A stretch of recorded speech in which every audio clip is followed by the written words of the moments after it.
Okay, welcome back. We are breaking down another short film today that I made a few years ago. And by breaking down, I really mean kind of just commentating on it and how it could have been better or what I liked about it. These are short films that I've made, not someone else's short films. I just think it's been kind of a fun exercise doing this, going back to something that I made a while ago, see how I've progressed, what I would do differently. I think it's a great exercise for anyone, right? You make something a while ago and you've learned more since then, and you can look at something objectively, not right after you made it, and see what was kind of wrong with it. But that's something that I like that I did that. Like, go me, pat myself in the back for doing that a while ago. And affirming the things that you do or don't like about your creations. So this is an actual short film, unlike my last one that I talked about, which was 8 minutes long, probably should have been more like 5. This one I was inspired by something that like David F. Sandberg would do, so a 3-minute short film. I believe this one is actually 2 minutes and 45 seconds or something like that before it's over with. Yeah, 2:45. Go watch the film if you haven't. It's called The Fool. I'll have it linked in the description. 2 minutes and 45 seconds. It's pretty fast. What's really cool about that, something that is short, is anyone can go make a 2 minute and 45 second short film. With a lot of my other films, I got kind of ambitious with them. I got out all the gear and a crew, and sometimes I had actors, sometimes I didn't, but they were 8, 10 minutes, 22 minutes long, and it's like this one is a really fun exercise. You could make a lot of these. You could really learn about filmmaking if you made a lot of these like 3-minute short films. 3 minutes is a really good format, 2 minutes 45. If you think about a very simple 3-act structure, you have a person that's in like a zone of comfort, something happens to them, they leave that zone of comfort, and then by the end, something changes with them. And before even getting into this, what I've already learned from making short films and that I will hope to take into other short films in the future, because I still want to make more of these. It's just so fun to be able to make something like this on your own. I love movies, I love cinema, I love watching stuff. It's really fun to create it though as well, obviously. Something short like this is so easy. The barrier to entry to make something 3 minutes long it's so small, right? You can just get right into it. But like right out of the gate, and this is something I've learned since then, is like keep it simple. If you're gonna do a 3-minute short film, you don't have to have all these character traits, extra actors, just one person, one problem, what happens and how do they change by the end of it. Keep it as simple as possible when doing these. I wanted to make something fast and explore the horror genre when I made this one, so it's definitely just a woman in a cabin and something goes awry and she has to explore that, right? What was fun about this one is that I just happened to be on vacation at this like mansion up in Colorado, and I was like, this is too good of an opportunity, too good of a location not to try to make a short film. Shot the whole thing with my wife and my niece in 4 hours. Just goes to show you what you can do. I had the idea while I was driving up there. My wife had her tarot cards, and I thought a tarot card idea would be really fun. Seemingly so, 2 years later, I made this over 2 years ago, and a few months ago, they came out with a feature film called Tarot. I'm sure it's just a coincidence, but it'd be funny if Hollywood was actually just come up with something like that and make it. Yeah, that's totally silly. That's not true.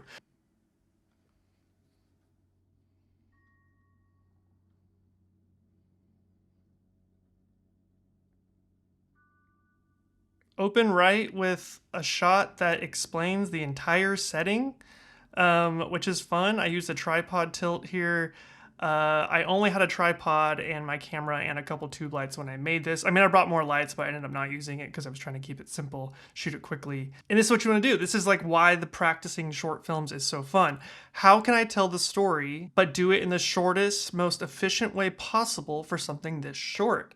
So I'm able to show off that we're in the mountains, we're by ourselves, and we're in this large house, all with one shot, right? Just one tilt. Now, I didn't have a dolly or anything like that to do a bunch of other camera movement. Someone in the comments was like, I really wish there was more cinematic movement in this and it could have better told the story. I was like, I only had the tripod. I used the tripod the best way I could. So there's that. So I like that. We immediately show our character. She's sitting down to get into her action. With a 3-minute film, you want to get right to the point. Already drawing the tarot cards. It's based on tarot. She's already drawing the tarot cards. We establish her, she's drinking wine. Wow, so how I use DaVinci Resolve, I do a kind of cropping function to do my letterbox and stuff. And I think at the time I had my timeline set wrong, and it actually made the crop go away any adjustments I made on framing go away when I export it. I never caught this. So right over here in the left-hand corner, there's a tube light in this shot that's supposed to be reflecting the fire onto her face. Bummer. Also, please ignore the quality of this film. I dug it through all my hard drives. I could not find the original film, the original file, so we're dealing with the kind of YouTube compressed one right now.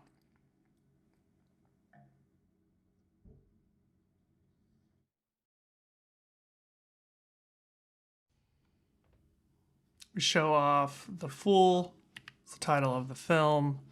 I wish I had more context with that. Also, I wish that I could explain that more. Basically, it's like her card that she had didn't really show what the Fool is, but that's okay. I think it doesn't really matter, right? We're trying to create intrigue. We see something on there. We immediately hear a dog. We're like, what's going on with that? It was kind of fun using a dog rather than something that's actually scary. Just to allude, like, could there just be a dog in the house? Like, is that all it is? But then that can escalate as we go through. So we're 45 seconds in. Kind of a long time, but we are trying to build suspense here to create the problem. So, I mean, if you look at a timeline like this, we are basically a third of the way through. So let's just call that Act 1.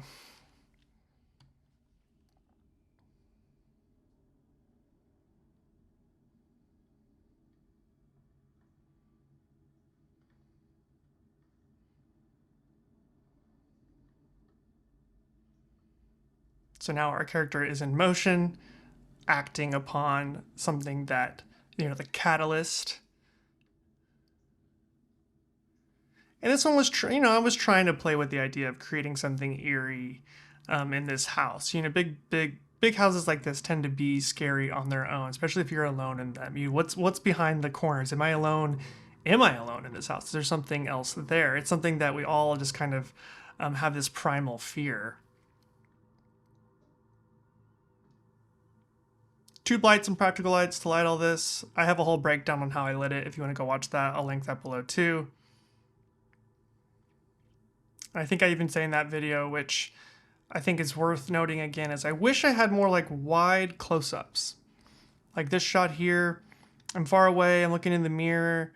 It kind of shows off the space, creates this confine, and then we have this kind of jump scare.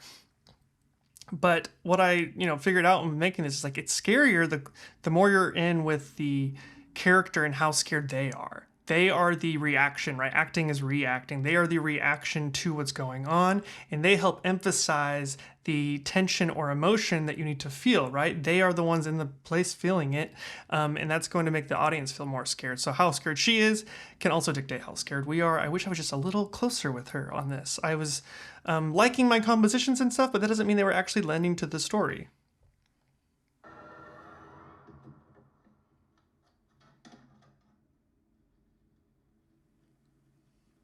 The stakes are being raised, right? I'm trying to kind of follow these writing.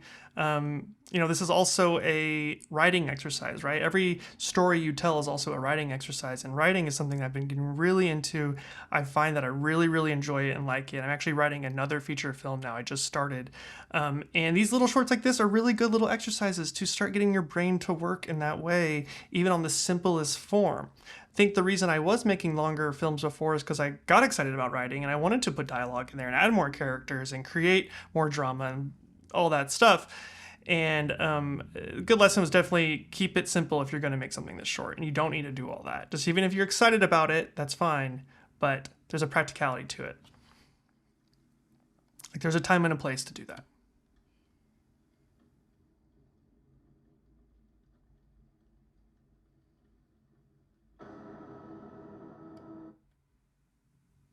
This is kind of fun. You can see the behind the scenes, but we have this dog back here, which I think a lot of people don't catch the first time they see it. But I thought this added just a whole other layer of realness to it, because you do see a dog that we heard. You now see what we're calling the Fool. And I don't think anyone sees any of this coming, right? And I think that's fun. That's where that scaredness, that tension comes from, is this unexpected.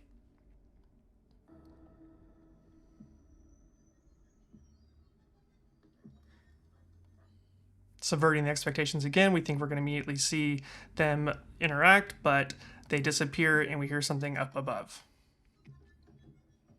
don't like this cut here. I'm like handheld to show that the tension is now being broke. But then I switched to tripod and I kind of break the line. So that was kind of a bummer from an editing standpoint. POV. Like this, I don't know if everyone caught it the first time, but I actually have a comp of my niece, the fool, up here on top of the rafters there. So, you know, a wide enough frame to kind of be like, should I look around the frame? What's going on here? Is something going to come up from behind her? And if you catch those feet, that's this little nugget, this little tension grabber for what's to come. I thought it was fun. It was really hard for me to make, and it was an exercise and just learning how to do all that.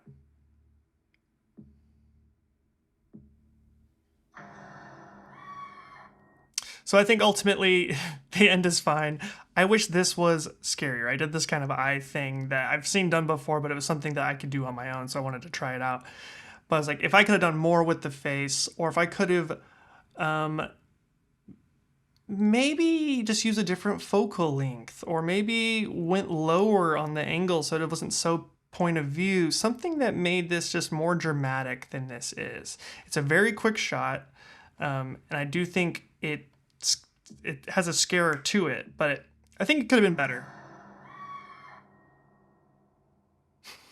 And honestly, I think it'd been cooler if we just saw her go over the edge. I think obviously your imagination does that, but maybe even just a sound effect of her hitting the ground would have added to what was going on in the audience's mind when she goes over. It's just these little things that when you haven't watched something like this in a long time, you can come back and see and just have like more of an objective idea of what could have been done. So it's a real quick one. Really, I wanted to do this one just to talk about how easy it is to make a short film. Like, this was just me in a couple tube lights. Just a good location, right? If you can pick a good location and write something for the location. And I just really like how short it is. Like, go out there and make stuff. Like, if you want to make something, go do it. Like, at least get your feet wet, gets your brain working in a different way. And that's why I did these. These were all practice films. There was a little bit of humility. Uploading these things are not like, you know, some directors, writers, they get to like, no one knows anything about them until they get their first big work discovered or whatever. And for me, I've been uploading a lot of these things that aren't awesome, but they're fun. And I'm not being hard on myself. I'm just saying that these are practice films in that way. And they were meant to be. And I think that's fun. I think everyone else should practice as well. So tell me what you think about this one. I had some comments. People just thought maybe I should have done more, even though in a 3-minute thing. And I was like, nah, I like to play with tension and a kind of more procedural style filmmaking, giving details with the camera leading to somewhere. That's stuff that's more interesting to me, more like a David Fincher effect mixed in with horror, which kind of like what Longlegs just tried to do. If you haven't seen that yet, maybe check that out. The third act, not for me, but the first 2 acts, especially the first act, it had this kind of Zodiac quality to it, and then they tried to mix in this kind of horror stuff on top of that, whereas Fincher usually is grounded in reality.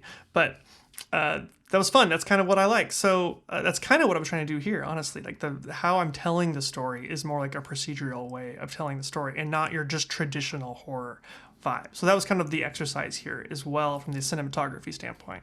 So, and I got to learn all that and exercise that because I did just this little short film like this, 4 hours.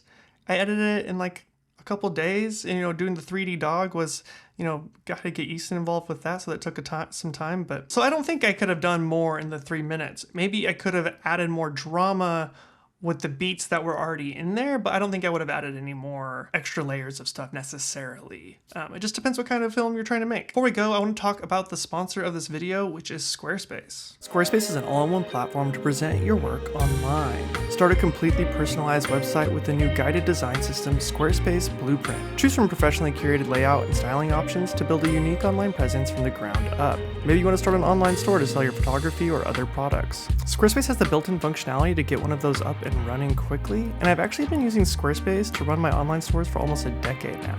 Make checkout seamless for your customers with simple but powerful payment tools, accept credit cards, PayPal, and Apple Pay, and in eligible countries offer customers the option to buy now and pay later with Afterpay and ClearPay. And of course, if you're like me, you're probably looking to build a portfolio, which Squarespace has tons of features for that very thing. You can even create private galleries for client work using these tools. So if you're looking for a home for your work, you can do that with Squarespace. Click the link in the description to get 10% off, and I want to thank Squarespace for sponsoring this video. Okay, thanks for watching. I'm going to probably do another one over Flea coming up soon, maybe a two-parter because it's such a long film. Let me know if you do want to see that in the comments below because I may or may not do that. If you guys want to see it, I'll make it, obviously. And as always, I'm Sister Sakurai. Until next time, see ya.